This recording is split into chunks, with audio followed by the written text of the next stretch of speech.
gratitude exprimée pour une mobilisation victorieuse.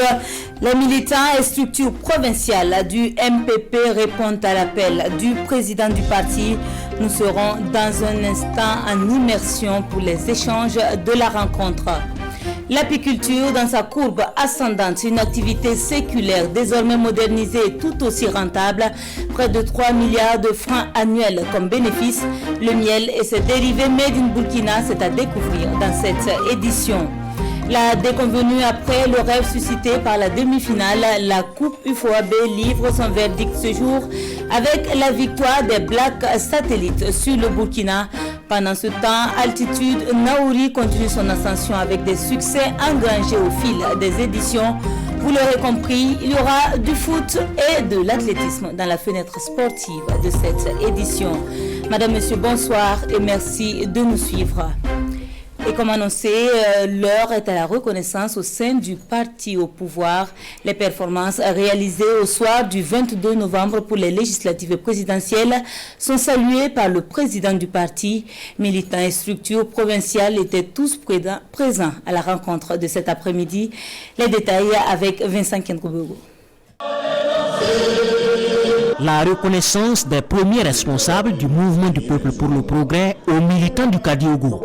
Une délégation conduite par le président du MPP, Simon Compaoré, est allée exprimer la satisfaction du parti pour les résultats engrangés aux élections présidentielles et législatives du 22 novembre. La satisfaction est totale. Nous avons eu 2 victoires coup sur coup. La présidentielle, nous l'avons enlevée de la plus belle manière. Les législatives, nous sommes sortis le premier parti au Burkina avec 56 députés, bon, jusqu'à demain, puisque nous allons avoir les résultats définitifs demain. Ça a été l'occasion pour nous de remercier les responsables des structures de campagne, de remercier les anciens, les femmes, les jeunes et toutes les composantes donc, de nos structures au niveau du Kadiogo. Retrouver le MPP sur le bulletin de vote pour les législatives n'était pas chose aisée, admet Simon Compaoré, qui reconnaît que les résultats obtenus montrent qu'un travail de fond a été mené sur le terrain pendant la campagne. Salutations bien reçues par la direction provinciale de campagne. C'est un travail d'équipe. Nous, en tant que responsables, la campagne, nous n'avons fait qu'un travail de coordination. Et nous lui avons dit également que nous sommes allés à leur école, nous avons appris, et donc nous n'avons fait qu'appliquer ce qu'ils nous ont donné comme élément de base, ce qu'ils nous ont donné comme enseignement. Nous n'avons fait que faire des travaux pratiques. À ce jour, des délégations sont réparties dans toutes les 45 provinces après les élections pour les mêmes remerciements. Et cela devrait se poursuivre jusqu'au niveau communal, selon le président du MPP. Avoir facilement accès aux produits et services financiers, c'est possible, mais encore faut-il trouver la bonne stratégie. Et c'est ce à quoi s'attellent les acteurs de la finance inclusive à travers un atelier de 48 heures les 17 et 18 décembre. L'initiative est portée par le secrétariat permanent pour la promotion de l'inclusion financière avec pour ambition de contribuer à l'atteinte d'au moins 75% de la population en 2023. Gérard Sommet et Maxime Zongo.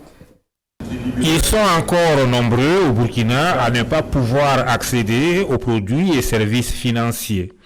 Pour inverser la tendance, l'État a pris la décision de créer un secrétariat permanent pour la promotion de l'inclusion financière. Il s'agit en tout cas de travailler à ce que les populations aient accès aux produits et services financiers, qu'ils les utilisent effectivement et que ces produits soient à des coûts abordables et que ça soit adapté à leurs besoins et que ces produits aussi soient fournis par des institutions qui sont saines. La présente concertation est donc une tribune qui a permis aux acteurs d'échanger autour des différents enjeux afin d'identifier les solutions qui permettent d'améliorer la situation. Il s'agissait déjà d'identifier quels sont les acteurs et quels sont leurs rôles et quelles sont les responsabilités et pouvoir identifier en tout cas des types de partenariats qui peuvent permettre une meilleure synergie d'action entre ces différents un partenaire pour améliorer l'inclusion financière. Au-delà en fait des clients classiques que nous finançons en ville, il y a aussi les groupements villageois que nous finançons.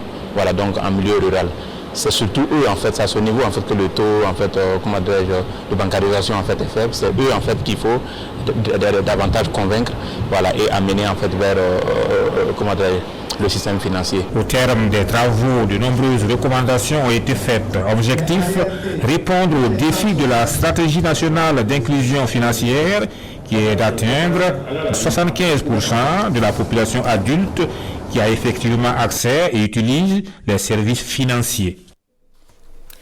Consommation d'eau préemballée, attention, il y a danger. Sur les 695 industries engagées dans la production, 352 sont non conformes. De quoi attirer l'attention selon le ministre de l'Eau. Pour ce faire, Ambroise Nyuga était face aux journalistes et à ses collaborateurs ce 18 décembre. Les détails de la rencontre avec Kassoumi Logo et Ali Traoré. Le ministre Ambroise Nyuga Ouedraogo à la rencontre de ses collaborateurs ici à Bobo Dioulasso. Un cadre qui a permis au ministre de faire le bilan des ressources en eau, mais aussi et surtout de parler de la police qui veille à leur protection. L'insuffisance d'accès à l'eau, la dégradation des écosystèmes, la pression croissante des secteurs économiques comme l'énergie, les mines, l'agriculture, etc., ainsi que les conflits transfrontaliers ont conduit le gouvernement à lancer au cours des années 90 un processus d'amélioration de la gestion des ressources en eau. Et ces difficultés ont été égrenées devant la presse. Face aux journalistes, Ambroise Nyuga Ouedraogo a aussi évoqué la question des eaux préemballées destinées à la consommation. Et sur les 695 entreprises de production qui existent, 352 ne sont pas conformes. Il y a ce qu'on peut appeler des faussaires, soit par ignorance, soit par tentative de contournement des textes en vigueur, qui effectivement se mettent à produire de l'eau, à les commercialiser, etc., etc. Et donc, le service police de l'eau s'en occupe. Le service qui est logé au niveau des directions régionales assure une coordination des activités de la police de l'eau pour la mise en œuvre de ses attributions. Et cette efficacité a été saluée, séance tenante par le ministre à travers des lettres de félicitations. 13 agents de cette police de l'eau ont été distingués. 64 ans d'attente, le temps fut long pour la commune de Mané qui se verra enfin bénéficiaire d'un pont sur le Nakambé. Ce 17 décembre, les travaux de construction sont lancés à travers une cérémonie officielle. Ils sont estimés à 300 millions de nos francs et sont entièrement supportés par la société minière Bissagold. Le témoignage de Amadou Ilboudo et Jacques Ouedraogo. Les mouvements de protestation et de contestation font place aujourd'hui à une scène de joie à Kidiga dans la commune de Mané. Le pont tant réclamé sur le Nakambé sera bientôt construit. Grâce à l'appui financier de la société minière Bissagold, les travaux débutent avec ce lancement officiel. Nous travaillons dans la commune de Mané et nous sommes une mini-citoyenne. Et quelles qu'en soient les difficultés que nous avons avec les communautés, nous sommes obligés de nous entendre. Et les responsabilités que la mine a, la mine s'engage toujours du côté des communautés. Et nous avons toujours un programme d'accompagnement des communautés. Mais nous avons déjà réalisé des infrastructures sociales pour la commune de Mané. Mais en dehors de ces infrastructures, nous avons décidé de réaliser cette infrastructure à la demande de ces communautés-là. Il a fallu plusieurs années de négociations entre la société minière, les chefs coutumiers, les populations et les autorités régionales pour aboutir à ces débuts de travaux. Un ouf de soulagement pour le maire de Mané. Je suis très content que je vais éviter de trop parler. C'est un partenaire important. Sans ce partenariat-là, on ne serait pas arrivé à ce que nous sommes aujourd'hui. Je voudrais très sincèrement remercier l'ensemble des acteurs qui ont contribué d'une manière ou d'une autre à la réalisation, à l'aboutissement de ce projet. Et saluer l'esprit de dialogue qui a prévalu tout au long du processus. Cette infrastructure va coûter 300 millions de francs CFA. Le délai d'exécution des travaux de reconstruction du pont est prévu pour 6 mois. La situation à présent du Covid-19 au Burkina, à la date du 17 décembre, elle se présente avec 221 nouveaux cas confirmés, tous à transmission communautaire. 92 guérisons sont enregistrées, portant le nombre total de guéris à 3403. Un décès est malheureusement à noter. La sécurité foncière comme alternative à l'amélioration de l'environnement des affaires dans la région du Centre-Est. Conviction traduite en projet par l'Observatoire national du foncier ce 16 décembre à Tinkodogo. 30 communes de la province du Boulgou sont visées dans ce projet évalué à 500 millions de francs pour une durée de 30 années. Le lancement avec Kounsoun Koulibaly et Tanga Kafando. L'Observatoire national du foncier du Burkina Faso lance officiellement le projet Sécurisation foncière et développement inclusif du Centre-Est. Un nouveau projet avec une approche innovante soutenue par Enabel, l'agence belge de développement. La mise en œuvre du projet va permettre, selon les acteurs, d'outiller les collectivités territoriales dans la gestion des actes fonciers pour une meilleure application des textes en la matière. Les questions de sécurisation foncière ne sont pas suffisamment prises en compte parce que soit faute de compétences disponibles au niveau de la commune, soit faute de ressources pour recruter ces différentes compétences nécessaires, c'est-à-dire à la mise en œuvre de la politique foncière. Voilà. Et donc, si vous remarquez, depuis que la loi existe sur le foncier rural, depuis 2009, il n'y a que quelques communes sur 30 qui disposent effectivement des services fonciers.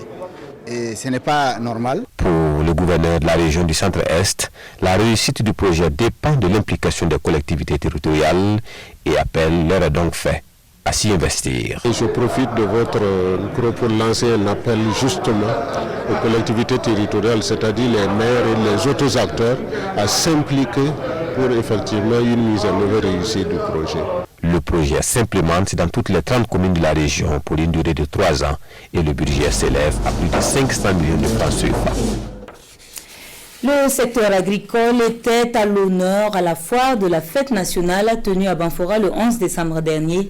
Au nombre des acteurs, la PME2A, l'Association pour la promotion de la petite et moyenne entreprise, agriculture et artisanat. Engagée dans la création de chaînes de valeur maïs et niébé, l'association travaille à mettre à disposition semences et intrants de qualité, ainsi que la transformation de produits agricoles. Nous la découvrons avec Vincent Kenrebeu. Satisfaction de Alassane Balassa Kandé exprimée aux membres de l'APME2A, l'Association pour la promotion de la petite et moyenne entreprise, agriculture et artisanat. Cette structure intervient dans la production, la certification et la vulgarisation des nouvelles variétés de semences de maïs et de niébé. Elle s'intéresse aussi à la promotion des intrants, à la transformation des produits agricoles et au développement des équipements agricoles. APME2A est une association qui a pour mission de contribuer à la performance des artisans et des producteurs en les aidant à se structurer pour avoir accès au financement, pour mieux produire et pour mieux commercialiser les produits agricoles. Ce projet est piloté depuis 3 ans par une dizaine de structures et financé par AGRA, l'Alliance pour une révolution verte en Afrique. Pour le cas spécifique du Burkina, AGRA accompagne le gouvernement sur tout ce qui est amélioration donc, de la réglementation pour permettre un essor donc, des entreprises agricoles. Et je pense que sur ce plan, il y a eu beaucoup d'acquis. Donc beaucoup de la révision de la loi sémencière, donc l'appui aussi pour un meilleur contrôle au niveau des engrais, des semences. APME2A œuvre depuis plus de 15 ans dans le développement et la promotion des entreprises agricoles et artisanales. Avec l'appui de son partenaire financier AGRA, environ 2 milliards de francs CFA ont été injectés dans la mise en œuvre du projet Maïs Niébé pour le compte des hauts bassins et des cascades. Activité similaire à Bondjigi dans la Bougouriba ce 17 décembre. Une fois commerciale, la 3e pour la région du Sud-Ouest. Son objectif, permettre aux femmes membres des groupements d'activités génératrices de revenus d'écouler rapidement leurs produits. L'initiative est de l'ONG Plan Burkina, bureau de Gawa, qui s'investit ainsi dans l'autonomisation des femmes et l'octroi des microcrédits. Reportage de Issaka Zabré et Lambert Assoma. Des produits agroalimentaires sous diverses formes, du savon et bien d'autres marchandises, nous sommes à la foire commerciale de la Bougouriba qui se tient cette année à Bondjigi. Toutes les exposantes appartiennent à des groupements d'épargne et de crédit mis en place par Plan Burkina avec l'approche VSL. Organiser les femmes, leur permettre de mettre de côté, c'est-à-dire épargner quelques pièces d'argent, quelques billets de banque et régulièrement faire le point et mobiliser une certaine somme et se faire le partage à la fin du cycle. Il y a la possibilité aussi au cours du processus de permettre à certaines femmes d'accéder à des petits crédits pour mener des activités génératrices de revenus. Les produits ici exposés montrent que le pari de la sécurisation économique et de l'autonomisation de la femme peut être relevé. Maintenant, nous arrivons à faire des économies, à prendre des crédits et nous occuper de certaines charges familiales. Auparavant, ce n'était pas le cas et on était obligé de se cacher. Tout ceci n'est plus qu'un mauvais souvenir. La marraine de la foire est venue encourager ces filleuls qui, pas à pas, relèvent les défis du développement. Je suis réellement content de ce que j'ai vu. J'ai vu des femmes qui sont vraiment déterminées, des femmes qui proposent des choses de qualité, que ce soit le sumbala ou le beurre de qualité.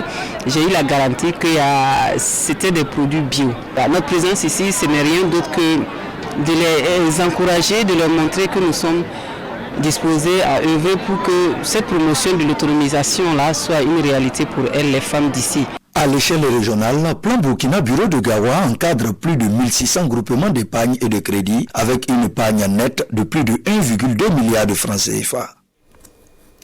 Une filière porteuse et prometteuse, il s'agit de l'apiculture. Traditionnellement pratiquée, elle se moule avec la modernisation en véritable business pour ceux qui s'y adonnent. Le miel et ses produits dérivés sont très prisés par les Burkinabés. Ils rapportent annuellement près de 3 milliards au pays. Nous y regardons de plus près avec Daouda Ouattara, Césaire Carfo et Draman Dadian. Des ruches en pleine brousse dans la commune de Fadangourma. Juste un peu de cire pour attirer les abeilles et le tour est joué en attendant la récolte. Une diversité de ruches plus modernes s'offre aujourd'hui aux entrepreneurs apicoles, mais aussi la formation pour mieux rentabiliser. Centre apicole Selentaba de Fada. Jonathan est formateur. Dans cette formation, le contenu est que comment travailler avec les ruches améliorées et aussi bien entretenir les abeilles pour que, en tout cas, ils puissent mieux produire. De nouvelles techniques apicoles pour une production de qualité. L'ONG Winpuré Api Savana de Koudgou est dans cette dynamique pour du miel naturel, made in Burkina, en phase avec les exigences du marché international. Le miel collecté vient naturellement des apiculteurs que nous avons formés, que nous avons encadrés sur le terrain techniquement et naturellement ces apiculteurs produisent ce miel. Donc quand ils produisent ce miel, donc ils sont chargés de le récolter et pour leur accorder un revenu, Winpuré se charge de garantir le rachat de la production. Lorsque le contrôle qualité est fait, donc nous avons l'obligation, si ce miel répond aux normes de qualité, de racheter la totalité de la production de l'apiculteur. Donc il est collecté et il est envoyé maintenant dans les différentes mielleries pour les parties extraction, maturation et conditionnement pour mettre sur le marché national et international. L'apiculture, un secteur en plein essor. Le Burkina compte plus de 16 300 apiculteurs avec une production annuelle d'environ 1000 tonnes de miel. Du miel, mais aussi ses produits dérivés. En ce qui concerne les produits que nous avions ici, donc c'est surtout le miel les pommades et les savons. Nous avons aussi des pommades à la cire d'abeille, donc qui sont faits à base de beurre de karité, d'huile d'arachide et de la cire d'abeille, qui est très très bon pour la peau en cette période de froid. La filière miel se porte relativement bien dans la mesure où le gouvernement a créé un secrétariat pour appuyer les apiculteurs. Nous avons près de 16 000 apiculteurs sur le terrain. Nous avons à peu près 1000 tonnes de production annuelle de miel, sans oublier la cire et d'autres produits dérivés du miel. Et ça fait un chiffre d'affaires entre 3 et 5 milliards de francs CFA. Les produits de la ruche sont pour les acteurs de la filière une véritable mine d'or. Mais l'activité apicole a pris un coup dans les zones d'insécurité. La région de l'Est voit sa production baisser de 20% du fait du terrorisme. L'abeille productrice du miel et principale pollinisatrice est aussi en danger du fait de l'utilisation abusive des pesticides par les agriculteurs. Et pour une apiculture viable, il faut aussi prendre soin des ressources environnementales. Après la théorie, la pratique pour des journalistes sur le terrain pour constater les réalisations du programme d'investissement forestier. À Zamo, dans le centre-ouest, plusieurs infrastructures sont réalisées pour inciter les populations à la protection de l'environnement. Constat de Adama Guiti et Pascal Kani.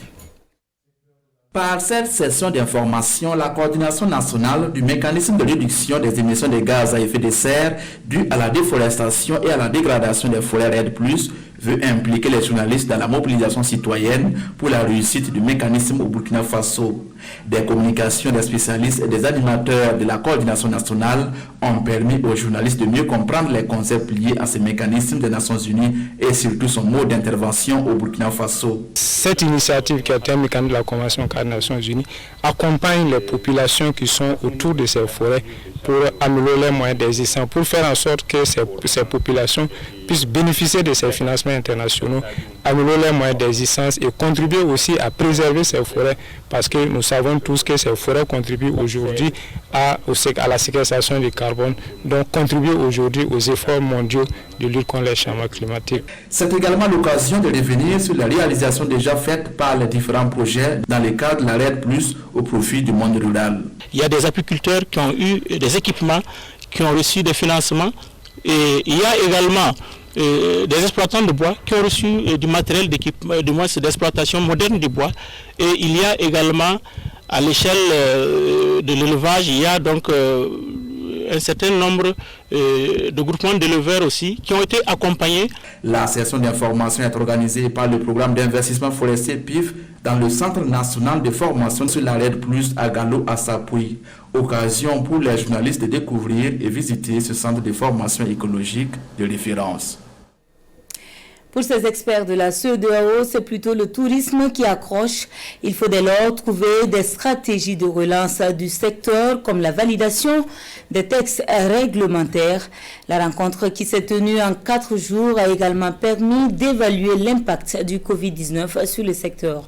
Moussa Ouedraogo et Nong Bakouda reviennent sur la clôture des travaux. Analyser les forces et les faiblesses du tourisme dans un contexte sanitaire marqué par la maladie à coronavirus en vue d'assurer une meilleure relance de ce secteur, c'est l'objectif des 4 jours d'échange. Identification des pistes de résilience du secteur du tourisme, élaboration et adoption de manuels de Covid-0 et la mise en place d'une plateforme commune regroupant l'ensemble des acteurs du secteur privé sont entre autres les stratégies adoptées par les experts. Avec l'ensemble des acteurs, à la fois des secteurs publics et du secteur privé du tourisme, pour ensemble nous pencher sur les difficultés que traverse notre industrie face à cette grande pandémie, mais pas seulement. Il y a aussi les difficultés récurrentes auxquelles le secteur fait face. Je pense entre autres aux défis sécuritaires. En présentant le rapport final, les acteurs se disent confiants et espèrent redonner au tourisme de la zone CEDEAO ses lettres de noblesse. Pour le ministre Vincent Dabilgou, représentant le ministre de la Culture, des Arts et du Tourisme, cet atelier vient à point nommé. Vous savez que dans le contexte de la Covid, notre économie est totalement laminée. Et le secteur du tourisme et le secteur du transport aussi également ont pris un véritable coup. Donc il est question aujourd'hui de voir comment on formule dans des plans de relance et comment on formule aussi notre capacité à construire notre résilience face à ce secteur. Et ainsi prend fin la réunion des experts et acteurs du secteur privé pour la relance de l'activité touristique dans l'espace CEDEAO. Tous repartent satisfaits des résultats en attendant de voir la zone CEDEAO devenir une zone de prédilection pour le tourisme. Voilà, des images signées Moussa Ouedraogo Nongbakuda et une voix portée par Vincent Kendrebogo. Ce 18 décembre est célébrée la journée internationale des migrants par les États membres de l'Organisation des Nations Unies. À travers cette journée, les acteurs veulent dissiper les préjugés sur les migrants et sensibiliser l'opinion sur leur contribution au développement du pays d'accueil. Le Burkina, à travers Alerte Migration, n'a pas fait exception à la règle. 48 heures de commémoration lancée au barrage de Tanguin à Ouaga. Plus d'informations avec Amadou Ilboudo et Sébastien Zongo. Alerte Migration Afrique lance ses 48 heures de commémoration de la Journée internationale des migrants sur les rives du barrage de Tanguin à Ouagadougou. Un lieu symbolique pour l'association dans le cadre de cette commémoration. Notre présence ici, en face de ce que nous avons appelé notre mer, puisque c'est la mer, c'est d'où beaucoup de nos frères, de nos sœurs et même enfants ont été engloutis parce qu'ils voulaient juste rejoindre l'autre rive. Et pourquoi? Pour de meilleures conditions. Et tout ce beau monde-là, nous avons le devoir de leur rendre un hommage mérité. Dans sa déclaration, Alerte Migration Afrique place la journée sous le signe d'un hommage aux migrants africains.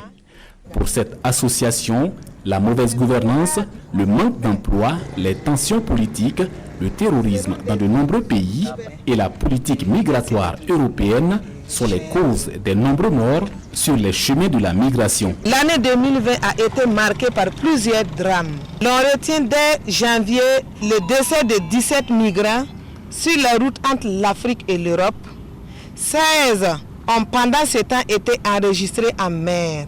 On se souviendra également de ce garçonnet de nationalité ivoirienne dont le cadavre a été retrouvé dans le train d'atterrissage d'un avion. Après le dépôt de gerbes de fleurs à la mémoire des migrants qui ont perdu la vie, Alerte Migration Afrique invite ses militants et sympathisants, les migrants de retour ou en transit, à la suite de ces activités de commémoration, à son siège de la Patte d'Oie, rebaptisé le village du migrant. Nous vous le disions dans nos éditions de la veille, le bourgmestre de la ville de Ouagadougou et son conseil municipal ont entrepris une tournée d'hommage auprès de leurs partenaires et personnes ressources. Après les forces de défense et de sécurité, ils étaient au palais du Mogonaba, visite immortalisée par Jean-Eudes Bayala et Sékou Zongo. Une délégation du conseil municipal de Ouagadougou chez le Mogonaba Bangogo.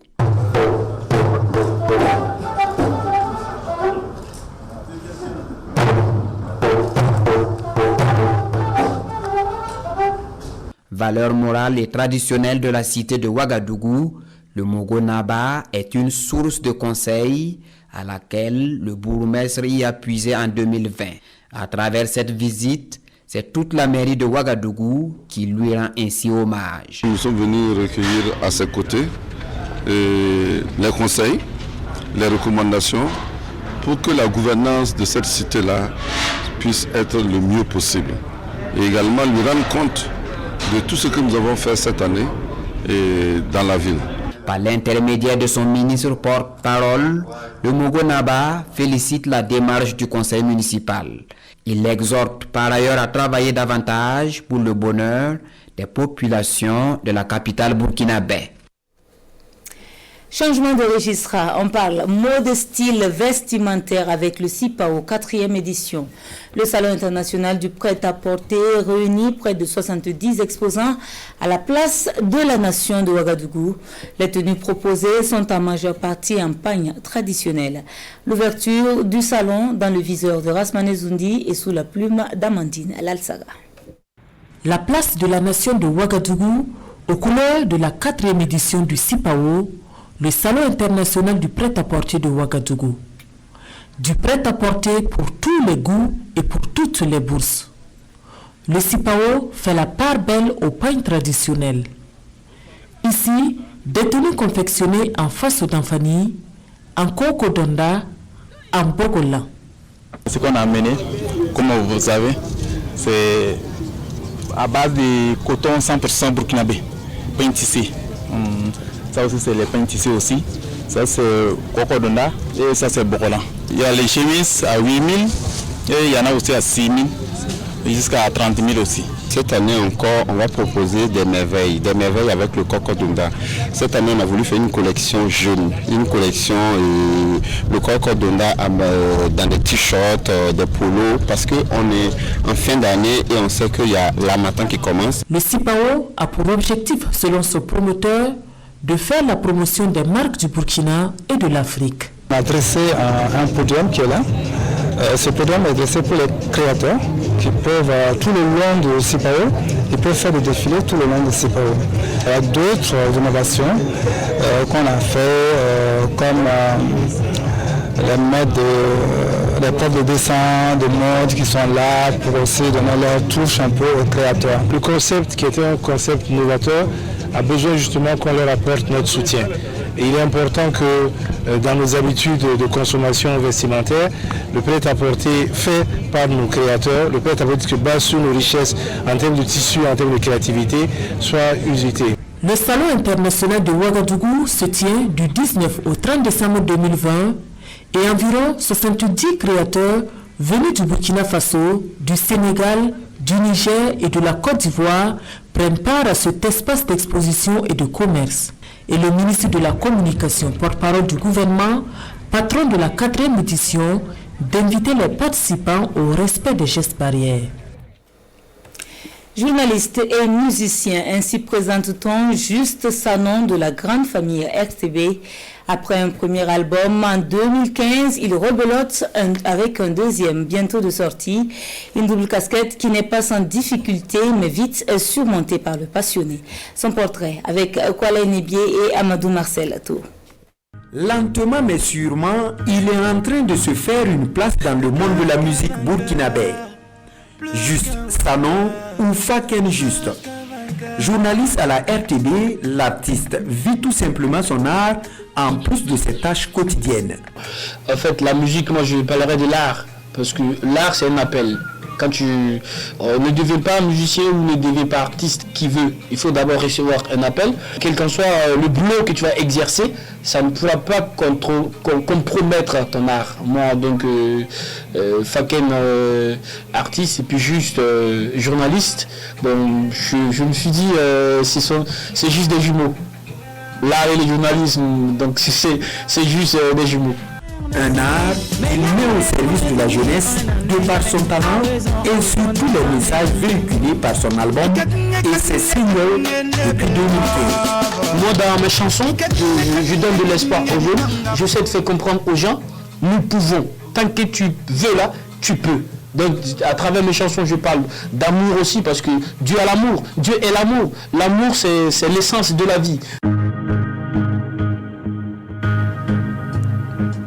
The blues qu'un vainqueur, plus qu'un winner, the blues qu'un vainqueur.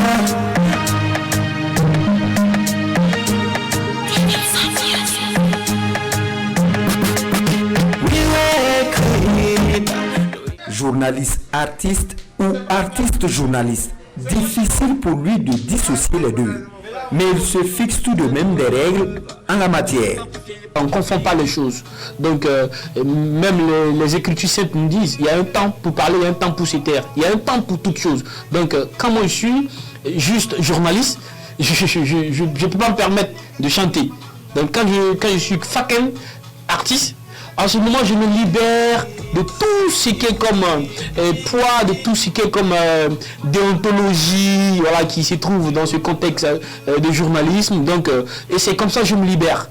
Juste Sanon et la musique, c'est donc une histoire d'amour et de passion qui prévoit certainement de beaux jours avec sa dernière œuvre, le titre Twin.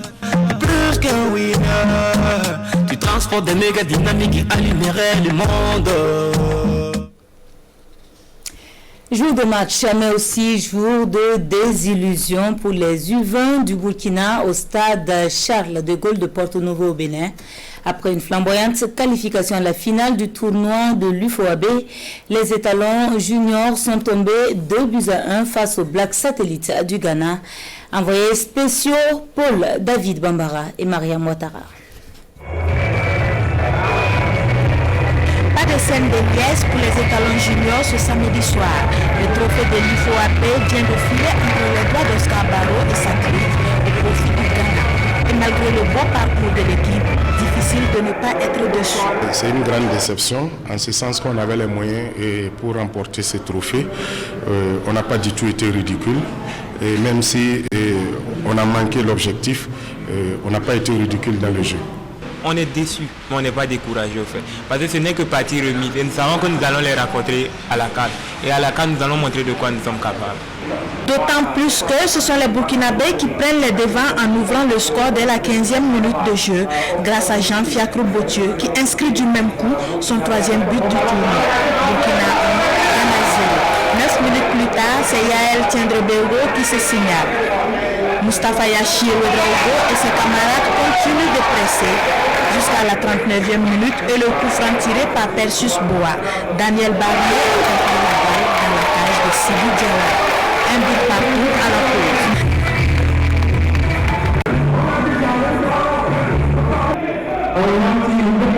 À la reprise, les deux équipes continuent à dérouler et à alterner le pressing. Mais le Ghana se montre plus dangereux. Et quand le reste de l'équipe peine, Sidi Diawara, le dernier rempart, assure. Mais tout bascule pour le Burkina à la 78e minute avec le deuxième but du Ghana. Un but qui n'existe que dans la tête de l'arbitre ivoirien Clément Franklin Pan et de son premier assistant Nouo Ouattara. Score final, Ghana 2, Burkina 1. Ce soir, on avait quand même cette volonté de repartir au pays avec le trophée. Voilà, je pense qu'à l'entame du match, on avait les moyens largement de le faire. Et tout de suite, les jeunes ont trouvé que le match était tellement facile. Ils sont tombés dans l'autosatisfaction, ce qui nous a valu des légèretés dans le comportement individuel des uns et des autres. Et voilà, nous prenons 2 buts sur les forces de l'équipe ghanéenne. La Côte d'Ivoire, 3e du tournoi, reçoit la médaille de bronze. Le Burkina, 2e, reçoit la médaille d'argent et un trophée. L'attaquant burkinabé Jean-Fiacre Botieux est désigné meilleur joueur et meilleur buteur du tournoi. La part du Lion revient au Ghana qui repart avec la médaille d'or et le trophée du vainqueur. A contrario, le 19 décembre est plutôt réussi pour le Marocain Khalil Lablague. Il concrétise son deuxième sac au semi-marathon altitude Naouri devant plus de 250 concurrents. Il arrive au pied du piquet en solitaire à 1h18 minutes et 42 secondes, suivi par le Burkinabé Inoussa Simporé. Voyons aussi en image les performances de nos envoyés spéciaux Bernard Koumbelem et Alain Didier Compaoré. Et de 2 pour Khalil Lablague. Après son sacre en 2015, le Marocain revient plus fort cette année en étant le plus rapide de la 12e édition de Altitude Naouri. Un semi-marathon de 21 km plus une ascension de 447 mètres.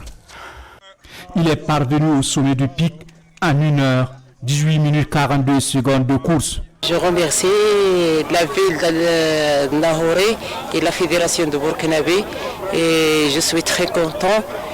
Deuxièmement, cette année c'est une bonne organisation. Merci à vous, merci Altitude Nahouré et je suis très content. En EP, ils sont plus de 250 athlètes à prendre le départ. Après le top de départ du ministre des Sports et des Loisirs. Il boucle d'abord 3 km en ville et direction le pic. Dès le camp capitaine Thomas Sankara, le Marocain, le trio togolais et un trio burkinabé se détache du lot. Au virage, Lablague prend du large. Il est suivi par Combatté Mompaï du Togo et Simporé Inoussa du Burkina Faso. Au pied du pic, Lablague est seul aux commandes. Simporé dépose Combatté et se met à la poursuite du Marocain. À l'arrivée, Khalil Lablak franchit la ligne en solitaire en 1h18 minutes 42 secondes. Inoussa Semporé deuxième en 1h22 minutes 05 secondes. Et Mompa Combatté du Togo troisième en 1h25 minutes 29 secondes. Le président du FASO, patron de l'événement, est représenté ici par le ministre des Sports et des Loisirs. La 12e édition se tient dans un contexte non seulement d'insécurité, comme je l'ai dit, une partie encore de notre pays souffre en tout cas d'insécurité, des populations qui sont déplacées pour cette question d'insécurité, mais il y a également la Covid-19 qui a impacté négativement l'ensemble des activités dans notre pays. Alors, ce qui fait que tout le monde sait que ce n'est pas facile et qu'il faut accompagner, soutenir donc les belles initiatives. J'aime ma patrie, c'est le thème de cette édition de 2020. Cette compétition réunissant des jeunes, nous nous sommes dit que ces jeunes-là, on pourrait leur demander simplement de s'estimer fiers d'avoir une nation, de s'estimer fiers d'appartenir à un pays et surtout de travailler à préserver l'unité de ce pays-là. Parce que tout ce qui se développe, tout ce qui trame autour, c'est d'amener les gens à ne plus croire en ce pays alors que le Burkina Faso reste un beau pays. Malgré les différentes péripéties et un contexte difficile, Altitude Naouri montre une fois de plus quelle est la course la plus atypique du Burkina Faso. La suite, c'est la remise des prix au lauréat ce dimanche à 21h en direct sur les antennes de la RTB. Voilà, c'est sportivement que se referme cette édition. Merci à vous de nous avoir suivis. Excellent week-end sur la RTB et à demain, Dieu voulant.